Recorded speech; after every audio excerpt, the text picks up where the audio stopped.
boys don't want to go mess around no old house. Those things is dangerous. You're liable to get hurt. We'll be careful. You don't want to go fooling around other folks' property. Some folks don't like it. They don't mind showing you.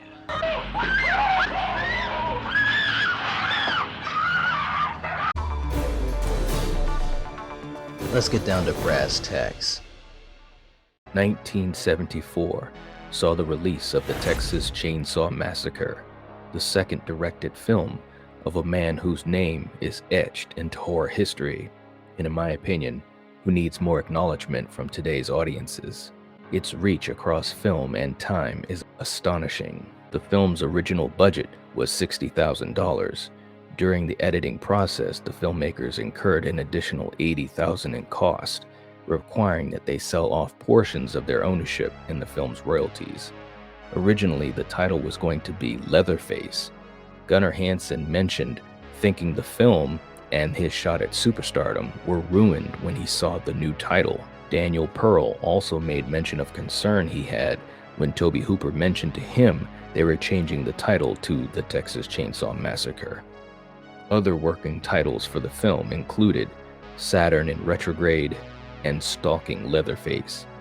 Hooper said that what they decided on was better than the other title they were thinking of going with, Head Cheese. And talk about scandalous connections, check this out. The film's original distributor was Bryanston Distribution Company, which turned out to be a Mafia front operated by Louis Perino, who used the movie to launder profits that he made from Deep Throat in 1972. Yeah, that Deep Throat. In return, the production received only enough money to reimburse the investors and pay the cast and crew $405 apiece. The producers eventually discovered that Perino had lied to them about the film's profits after he was arrested on obscenity charges when his role in Deep Throat was revealed.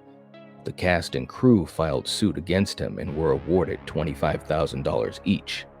New Line Cinema, which obtained the rights to the film from the now bankrupt Bryanston, paid off the cast and crew as part of the purchase agreement.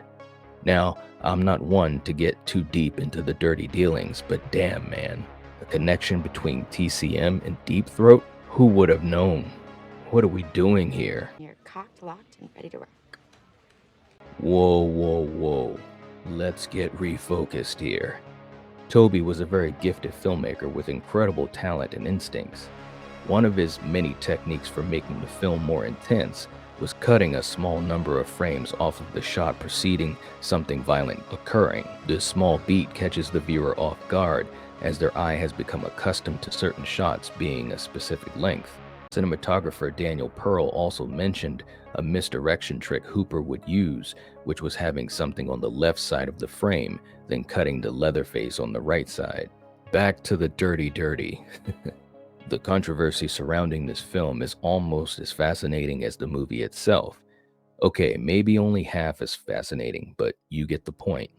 The film was rejected by the British film censors in 1975, but it did get a limited cinema release in the London area thanks to the GLC, Greater London Council. It was banned again in 1977 when the censors' attempts to cut it were unsuccessful for the purposes of a wider release. Then it was banned again in 1984 due to the growing controversy involving the video nasties. In 1999, after the censors finally changed their policy, they took the plunge and passed it uncut for the cinema and video. It had been 25 years since they first banned it. All of these things are interesting, but also, Tobe Hooper had wonderful ideas in the film.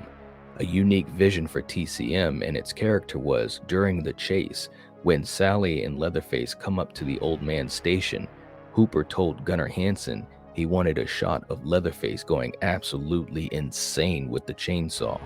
Hansen began dancing and swinging the chainsaw all around, a dance that they would reuse for the ending of the film. But this dance in the parking lot was cut.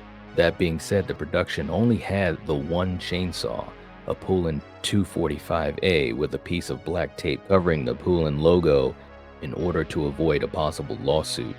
It was borrowed from producer Richard Saenz, who gave specific instructions that it be returned in working condition, and as Tobe Hooper and Gunnar Hansen remember, it always started. Also, because the chainsaw was very real, Hansen had to work with the actors on several occasions to keep them from getting hurt. I sometimes think of the time period that this film came out in.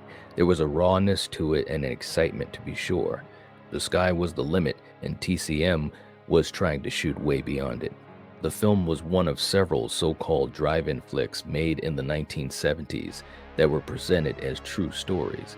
Examples include The Legend of Foggy Creek in 1972, Walking Tall in 1973, and The Town That Dreaded Sundown in 1976. In each case, most, if not all, of what was portrayed on screen was outright fiction, with the exception of The Town That Dreaded Sundown, which was inspired by the Phantom Killer murders in Texarkana, Texas, in 1946. Number 2. Characters. The main cast was a group of youngsters that were just enjoying the summer hanging out. It's something that is so simple and relatable to anyone watching the movie. It pulls you in, and it makes you feel comfortable and also on board with Sally, Franklin, and the crew. Kirk is the first to feel the power of Leatherface. He's done. There's no coming back from that. It was a scene that was very brutal, yet so fast that you almost miss it. Yet, it stays with you forever. Jerry fares no better. One by one, they all fall. And then there was Pam. Poor Pam. If only she didn't go into that house. Speaking of Pam, the longest that Terry McMinn could comfortably hang on the meat hook was just 1 minute in total. She was paid just $700 for her appearance in the film. Bullshit! For the meat hook death scene, Terry was actually held up by a nylon cord that went between her legs, which were padded with maxi pads. Despite the padding, it was still quite painful. She decided to use that pain to make her performance more believable. She strongly believes, at the end of the day, that her character of Pam escaped from that freezer and made it out alive, as she thinks the character was a fighter, as she stated in many interviews. Now, we'll get to Franklin and the love that everyone has for him. Bullshit! But Sally, played by the late Marilyn Burns, is a character that slowly becomes a focal point in the story, and of course, the final girl. She displays a range of emotions and is pushed to the edge and beyond of hysterics. There is no way that you can't be pulled into her in the fight that she has to survive. The smile, the girl next door demeanor, and ultimately the eyes that see horrors any of us would be crushed beneath. Of all the final girls in horror, and there are tons of great ones, Sally Hardesty is still one that might have dealt with the most intensity in a finale. Oh, and that finale for her lasted 31 minutes and 10 seconds from the moment her and Franklin first see Leatherface's face. I know it seems I'm gushing about Sally, and you're damn right. She is amazing and deserves more love and remembrance in horror. Happy 50th to Sally too. The family is...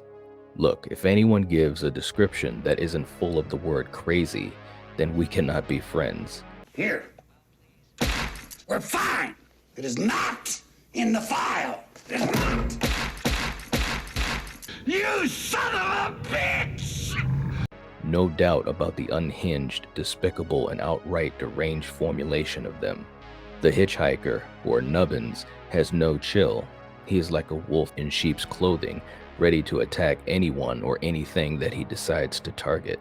Don't let his light frame fool you. He is a killer with no remorse. The old man, or Drayton, has a range that can fool you as well, but he is so scary with the infinite possibilities of where he will go. From minute to minute, he morphs from a person trying to help strangers to a supervisor of strange and evil doings. And Leatherface, the iconic villain. We'll get to him, don't you worry. According to Tobe Hooper, the Jim Cito character was supposed to be the older brother of Leatherface and the hitchhiker. However, only Leatherface is referred to by name by either of the other two characters. The movie never makes clear what Jim's character's relationship to the other two is supposed to be. Cito speaks the famous line, "Look what your brother did to that door." It would have made no sense for him to say your brother if all three characters were supposed to be brothers. Thus, most people assume that he is supposed to be the father of the two. Number 3, disgusting and filthy. After getting into the old age makeup, John Duggan decided that he did not ever want to go through the process again, meaning that all the scenes with him had to be filmed in the same session before he could take the makeup off. This entire process took about 36 hours, 5 of which took to put the makeup on. During a brutal summer heat wave where the average temperature was over 100 degrees, with a large portion of it spent filming the dinner scene and him wearing a heavy suit and necktie, sitting in a room filled with dead animals and rotting food with no air conditioning or electric fans. This film is as great as its reputation. It is a very important film that has inspired generations of people in front of and behind the camera. It may not be everyone's cup of tea, but it is a horror film through and through, with a lot to absorb for a would-be viewer. Without TCM 50 years ago, who knows how different the genre would be. I personally think that it enhanced the genre and gave much more than it ever took. At the end of the day, the Texas Chainsaw Massacre grabbed fans hard, like when Pam was screaming, and we as fans must deal with it in our own way. You have to ask yourself, is TCM the greatest or one of the greatest horror films of all time? Is it overrated, especially in today's world? That is a question only you can answer. As always, this video is not here to make you love TCM or to hate it. It's simply a discussion to highlight the history and aspects of it, good or bad, with you, the viewer. So what do you think? Are you a fan of the Texas Chainsaw Massacre from 1974? If so, tell us why. If not, let's discuss why you hate TCM. If you're watching this, if you're listening to this, you are the Night Watch. Peace.